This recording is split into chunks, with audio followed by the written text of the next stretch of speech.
Friends, welcome back to my channel pink blush by Moumita.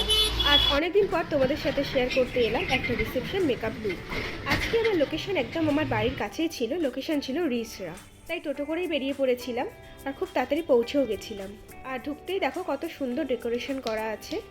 আর ঢোকার সাথে সাথে আমার ব্রাইডও চলে এসেছিল, আমাকে একটুও ওয়েট করায়নি। আমিও সঙ্গে সঙ্গে মেকআপটা স্টার্ট করে দিয়েছি আর তার আগে আমি হেয়ারটা কমপ্লিট করে নিয়েছিলাম।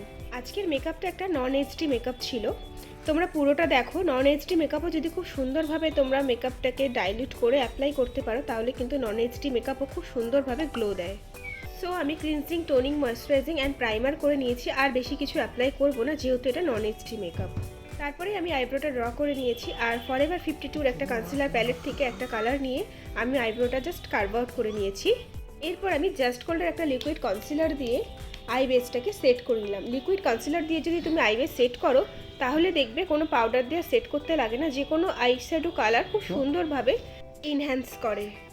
এরপরে আমি ফরএভার 52 কনসিলার প্যালেট থেকে একটা কালার নিয়ে আমি আন্ডার আই কারেক্টিং করে নিলাম।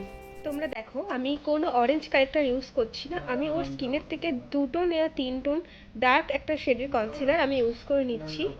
এতে কি হবে, আমাকে আলাদা করে আর কোনো ইয়েলো কারেক্টার অ্যাপ্লাই করতে হবে না অরেঞ্জটাকে ঢাকার জন্য। এরপরে আমি ক্রায়োলানের ফাউন্ডেশন ইউজ করছি আর সেটাকে আমি একটা প্যালেটে তুলে সেটাকে একটু মিক্স করে তারপরে আমি ইউজ করছি। এরকমভাবে যদি তোমরা ফাউন্ডেশন ইউজ করো এতে কি হবে, নন এইচডি মেকআপ হলেও মেকআপটা কিন্তু খুব সুন্দর গ্লো করবে এবং মেকআপটা লং লাস্টিংও থাকবে। এরপর একটা ড্যাম্প বিউটি ব্লেন্ডার দিয়ে আমি ব্লেন্ড করে নিচ্ছি। ব্লেন্ডিং যদি ভালো হয় গ্লো আসতে কিন্তু বাধ্য, তাই মেকআপ করলে ব্লেন্ডিংটা অবশ্যই ভালো করে করবে। আমি কনসিলার ইউজ করেছিলাম বাট আমি সেটা ক্লিপ নিতে ভুলে গেছি, তার জন্য সরি। এরপর আমি পাউডার দিয়ে মেকআপটাকে সেট করে নিয়েছিলাম। আমি রিকোডের একটা ব্যানানা কালার পাউডার ইউজ করেছি। আর পাউডার যখন তোমরা অ্যাপ্লাই করবে অবশ্যই কোনো একটা পাফ দিয়ে অ্যাপ্লাই করার চেষ্টা করো। এতে কি হবে, যদি তোমরা পাফ দিয়ে অ্যাপ্লাই করো পাউডারটা ড্যাব ড্যাব করে তাহলে কিন্তু মেকআপটা খুব ভালো সেট হয়ে যায়। এখন এই মেকআপ সেট করার সময় ব্রাশ দিয়ে পাউডার অ্যাপ্লাই করবে না, এতে মেকআপ ভালো সেট হয় না, পরে মেকআপটা উঠে যেতে পারে। আর এটা যেহেতু নন এইচডি মেকআপ ছিল সেই কারণে আমি কোনো লিকুইড ব্লাশ এখানে অ্যাপ্লাই করিনি, আমি অনলি পাউডার ব্লাশ অ্যাপ্লাই করেছি। এরপরে আমি একটা কন্ট্রোল ইউজ করে নিয়েছিলাম। আমি কোনো ক্রিম কন্ট্রোল করিনি। তোমরা অনেকেই ভাবতে পারো যে রিয়েল ব্রাইট আমি কেন ক্রিম কন্ট্রোল করলাম না, তার কারণ হচ্ছে আমার ব্রাইট খুব একটা হেলদি ছিল না। আমি যদি ক্রিম কন্ট্রোল করতাম তাহলে কিন্তু অনেক বেশি ডার্ক লাগতো, যে কারণে আমি অনলি পাউডার দিয়ে ব্রোনজিং করেছি। তোমরাও কিন্তু ফেস বুঝে তারপরে কন্ট্রোল ইয়া ব্রোনজিং যেটাই করার আছে সেটা অবশ্যই ফেসটাকে আগে ভালো করে দেখে নেবে তারপর করবে। আমি নোজটাকেও কিন্তু ব্রোনজিং দিয়েই কন্ট্রোল করে নিয়েছি। দেখো খুব সুন্দর করে একটা পেন্সিল ব্রাশ দিয়ে আমি নোজটাকে কন্ট্রোল করে নিয়েছি। আর আমি এখানে ইউজ করলাম হচ্ছে আই ম্যাজিকের টাচ মি ব্লাশ। ভীষণ ভালো একটা ব্লাশ প্যালেট, তোমরা চাইলে নিতে পারো আর ভীষণই রিজনেবল প্রাইসের মধ্যে আসে। আমি আজকে খুবই নিউড একটা আই মেকআপ করেছিলাম কারণ আমার ব্রাইডের নো মেকআপ মেকআপ লুক পছন্দ, আর পার্সোনালি আমারও ভীষণ পছন্দ। তোমাদের কার কার নো মেকআপ মেকআপ লুক পছন্দ অবশ্যই জানাবে। আর ব্রাইডের শাড়ির কালারটা আমার এত পছন্দ ছিল যে সবাই এত কমন কালার পরে সেখানে এরকম একটা গ্রিন কালার যেটা আমার ভীষণ পছন্দ হয়েছে। আর সেটাকে আমি মাথায় রেখে ব্রাইডের যেটা পছন্দ সেটাকে মাথায় রেখে আমি একটা আই লুক ক্রিয়েট করেছিলাম।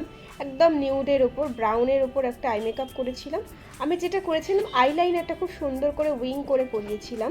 তোমরাও যদি মনে করো যে নিউড আই মেকআপ করবে তার সাথে যদি এরকম সুন্দরভাবে একটা অ্যাডভান্স আই লাইনার ক্রিয়েট করতে পারো, আই মেকআপ কিন্তু খুব সুন্দর লাগে দেখতে। আমি রিকোডের একটা লিকুইড লাইনার ইউজ করেছিলাম, ভীষণই ভালো রিকোডের আই লাইনার। তোমরা যদি চাও তো আমি ডেসক্রিপশন বক্সে এটার লিঙ্ক দিয়ে দিতে পারি। দেন আমি ওয়াটার লাইন করে নিচ্ছি সেম একটা ব্রাউন কালারের আই শ্যাডো নিয়ে, কোনো ডার্ক কোনো কালার দিচ্ছি না। লিপস্টিকটা কিন্তু আমি রিকোডার ইউজ করেছি। আজকে লিপস্টিকের মধ্যে একটু গ্লস অ্যাপ্লাই করেছিলাম যাতে মেকআপটা যেহেতু নন এইচডি ছিল তাই ভেবেছিলাম লিপটা একটু যদি গ্লসি থাকে তাহলে মেকআপটা বেশি ইনহ্যান্স করবে। অফ ক্যামেরাতে আমি highlighter and makeup fixer apply করে নিয়েছিলাম, তাই তোমরা প্লিজ কেউ ভেবো না যে আমি মেকআপ ফিক্সার অ্যাপ্লাই করিনি, আমি কিন্তু মেকআপ ফিক্সার অ্যাপ্লাই করেছিলাম যেটা অফ ক্যামেরা। আর এই হলো আজকে আমার ব্রাইডের ফুল লুক। দেখো ও একটা এইরকম টাইপের নিউড একটা লুক চেয়েছিল আর আমি সেটাই দেওয়ার চেষ্টা করেছি ও শাড়ির সাথে ম্যাচ করে। তাহলে তোমাদের কেমন লাগলো আজকের এই মেকআপটা যদি ভালো লেগে থাকে তাহলে অবশ্যই আমাকে জানিও। আর যদি তোমাদের ভিডিও থেকে কোনো হেল্প হয়ে থাকে তাহলে প্লিজ ভিডিওটা লাইক, কমেন্ট অ্যান্ড শেয়ার করতে ভুলো না। আর আমার চ্যানেলে যদি নতুন হয়ে থাকো তাহলে প্লিজ সাবস্ক্রাইব করে পাশে থাকা বেল আইকনটা প্রেস করে দিও। তাহলে আজকের মতন এইটুকুনি, টাটা।